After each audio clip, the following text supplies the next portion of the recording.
Okay, so Mexico's history is really extensive in the sense that there's so much background about it. Like, before the Spanish came here, there were lots of cultures that came from periods. The first one was the Olmecs. They were they are known because they made giant heads out of rock. Like there's literally giant heads, like 2 meters tall, made out of rocks. And actually, all of those cultures had symbols of their gods. They were polytheists. They believed in more than one god, and all of them had figures made of them, like a figure made for the goddess of fertility, figures made for the god of war, that kinds of stuff. And actually, most of these cultures share the same principal god, whose name is Quetzalcoatl. He was a feathered snake. That's the how they call him, a feathered snake. It's literally a gigantic snake covered in feathers, and he was able to fly, and he was the one who gave life to people here out of corn. He wasn't making people out of mud like the Christian god, but Quetzalcoatl made people out of corn. It was like the seed of life. And well, after that, the Spanish came here, and they were the ones who established their regime, their culture, their religion here. They brought here the Catholic religion because when the Spanish came here, they came under the influence of the kings of Spain. And on that time, that was the year 1521. Yeah, 1521. The Spanish kings were Catholic, and when Cristobal Colon, Hernán Cortés, and all those guys came here, they brought with them a lot of sickness, smallpox, and some other viruses that weren't known here, because here we have medicine based in plants. All the medicine was based in plants. We have astrology, we have mathematics, we have things that they didn't. We took a bath 3 times a day. Aztecs, Mayans, and those cultures were like really in touch with nature because agriculture was the primary food source, was the primary economic activity. So that was how it worked. But when the Spanish came here, they settled their own government system. It was this figure called Viceroy, Virrey, who was a representative of the King of Spain that was here. He was the representative here, and he was the one in charge of collecting money, of collecting the materials from the mines. Primarily, it was silver. Here there are a lot of silver mines, and the Spanish exploited them like a lot. And after that, after 300 years that the Spanish were in charge, in 1810, yeah, in the year 1810, there were a group of people called the insurgentes who were against the crown, because here, when the Spanish were in charge, there were groups of people. The people were divided into groups according to race. But here's the thing, there were indigenous, blacks, yeah, I know it sounds bad, but blacks, and Spanish. And the thing here is that the blacks were slaves, but when they started mixing the races, the Spanish came up with a system called castas, and those are the divisions of the people. Obviously, the Spanish born in Spain were on the top of the social pyramid, and the slaves were at the bottom, but in the between there were the other people. I mean, for example, when a Spanish and an indigenous had a child, that children was called mestizo. And for another example, when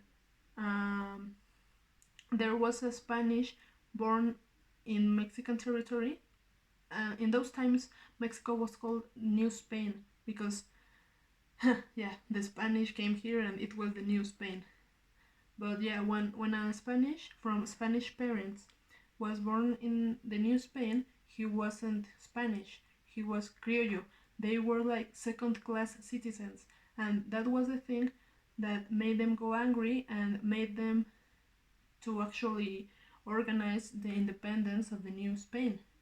And this all came down when the nephew of Napoleon was invading Spain, and the Spanish crown was weakened.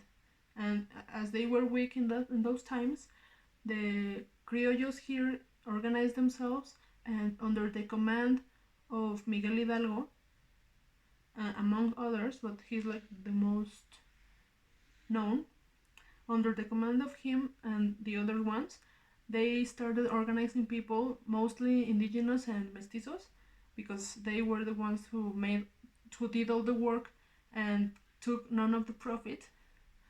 They organized these people and went to war against the forces of the Spanish crown here in the New Spain.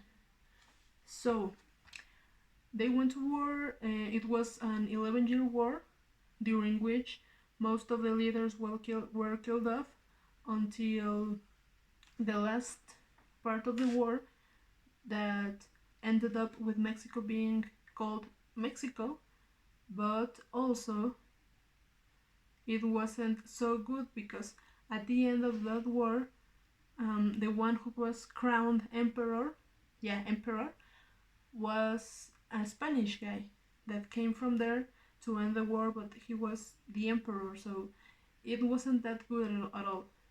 But yeah, after that, the whole 19th century is a mess because on those years after that guy was crowned, there started being uprisings, obviously, against him to put someone different in the power, but it was really difficult because when someone new was on top, there was another uprising, and it went on for a while, even that the Mexican government divided into two bands, the liberals and conservatives.